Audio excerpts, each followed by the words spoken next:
What's up, everybody? Talking about the games in Week 13 that are occurring over Thanksgiving. That's the three games that actually happen on Thanksgiving Day and our first ever Black Friday game. So four games in this video should be a pretty quick one. Let's jump right into it. First one we're discussing today is the first game on Thursday. That's the 10-1 Detroit Lions hosting the, I think, 4-7 Bears now, who are on a pretty bad skid after a promising start to this season.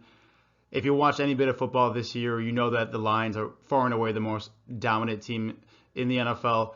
Both racking up a ton of points on offense, but as of recently, really playing behind their stout defense, even without their star defensive end, Aiden Hutchinson, being down for the year with a torn fibula. I would say normally on a regular Thanksgiving day or really in the NFL season in the past, no matter how poor the Bears have looked, they always seem to give Jared Goff and the Lions a run for their money. I would say it's a pretty different story this year, as indicated by the spread being 10.5 points. It just seems like there's no team in the NFL that can really stack up with the Lions, and I certainly don't think that the struggling Bears on the road in a short week will be much of a fight for these guys.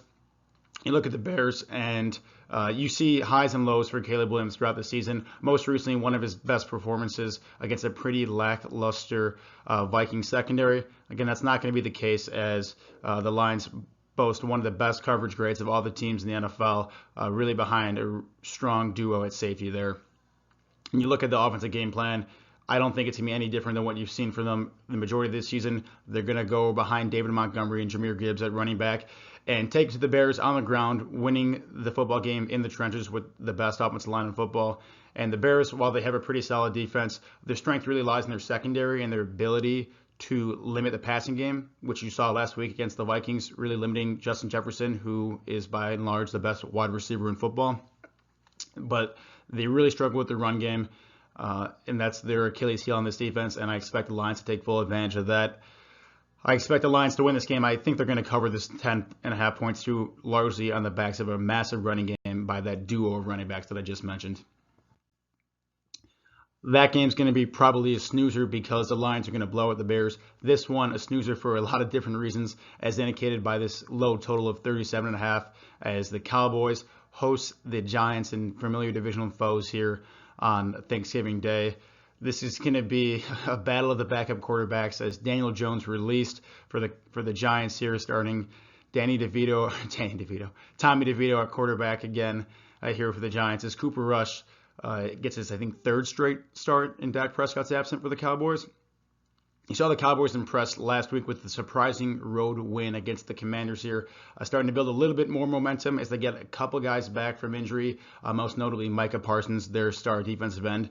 And you notice his impacts right away in that defense, forcing 2 turnovers against one of the best offenses in football in Washington, and really solidifying that defense and anchoring them to get them a win last week again in Washington. Cooper Rush, too, starting to look more and more impressive as he becomes more familiar with his offense. He had a very solid outing, especially passing the football, looking really, I guess, composed. And the big thing I saw from him is no turnovers, which is huge, especially when you're playing a game against Jaden Daniels, who's been just about spotless in the game this season. What's interesting to me about this matchup is if you look at the PFF grades of these two teams, the Giants somehow actually rank higher than the Cowboys this year, even with all that's gone wrong with Daniel Jones there, quarterback in New York. I think the big thing there that you have to adjust in your mind is that this Cowboys defense has been decimated all year, and again, slowly getting guys back. Mentioned Micah Parsons already. I don't think their other star DN, DeMarcus Lawrence, will be back in this game given the short week. But even without his absence, you can see this defense taking a step up, especially with, again, the anchor of Micah Parsons being there. I wouldn't be surprised if the Giants keep this game close, just given their defensive ranking and their edge relatively over the Cowboys. But just with the way I saw Cooper Rush progress this last week, and with just the massive scale difference of talent that's on the Cowboys roster versus the Giants, I think you got to tip the cap to the Cowboys this season, especially with the better defensive coordinator. I'm a big fan of Mike Zimmer there at DC calling plays. I think him with Parsons is a very dangerous matchup. So I'm the Cowboys this game, but I do think it's going to be close, especially in a low-scoring game like this. Final game on Thursday, which is suiting up to be the most exciting matchup of the week, is the 8-3 Packers facing the surging 5-6 Dolphins here. I think for a lot of people that didn't watch the Packers game against the 49ers this last week, the score might be a little bit of a misnomer of how that game actually turned out. You know, you putting up 38 on a Niners team in any other season would be quite the impressive feat, but with the roster that they put out last week on the road in Green Bay, I don't think it's as impressive as the score indicates. You know, obviously Brock Purdy being injured for the 49ers is a huge miss, but so is missing left tackle Trent Williams.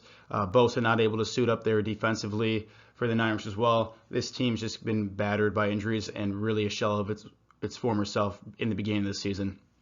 You look at the box score, it's not like Jordan Love played all that well that game either. He was 13 of 23, had more incompletions than he did completions, and he and the offense struggled to move the ball in the passing game. Their one savior was that Josh Jacobs had a monster game on the ground and even out of the backfield receiving, and really propped that team up last week.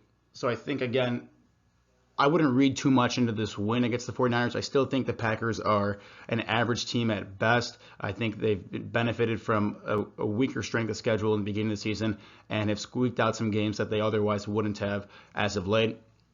As for the Dolphins, they've got renewed playoff hopes as Tua Tagovailoa has come back from injury and really, I think, led this team to a 3-game win streak lately and getting this offensive and passing game revamped as of the last few weeks.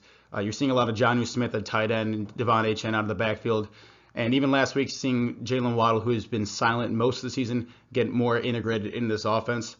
I really like the way that this offense specifically is trending against, Jordan Love, who has not looked nearly as good as he did last year. This Packers defense isn't turning the ball over like they did at the same rate at the beginning of the season. I think this is going to be a pretty close game. I like a lot of points to be scored in this game, given that neither team really has a strong advantage in the coverage game. But I think the Dolphins are going to hang around here, especially as Tua looks more and more efficient in this offense, spreading the ball out to a lot of different weapons that you weren't really seeing pre-injury here. So I'm going to take the Dolphins plus 3.5, and I wouldn't be surprised if they won this game either. Finally, last game before we hit the Sunday games in a different video, we got the Chiefs hosting the Raiders. There's not much to say about this game as the Chiefs, also at 10-1, are a 13.5-point favorite, one of the biggest spreads I've seen this season. It does seem like between these two teams especially, and all teams in the AFC West, you can kind of throw out the record books as they seem to always play each other pretty well. I think it was just last year at home, Kansas City, maybe Monday Night Football, at like 11-point favorites, laid a nag and lost to the Raiders. So it's not out of the realm of possibility that the Raiders could compete this game just based on recent history. But with the way they've played the last few weeks, it's really hard to see that upset coming. The Raiders have the worst defense in football and are really plagued by a terrible secondary. It's not going to take much effort and much cerebralness for Patrick Mahomes and Andy Reid to pick apart this defense. You're going to get Isaiah Pacheco back at running back, more likely than not this week. Will be a huge pickup for the offense as he's an upgrade from Phil and Kareem Hunt, both running between the tackles and, more importantly, receiving the ball out of the backfield. You'd like to see Pacheco fulfill more of that bell cow running back role as opposed to what the Chiefs have been doing, using more of a running back by committee approach.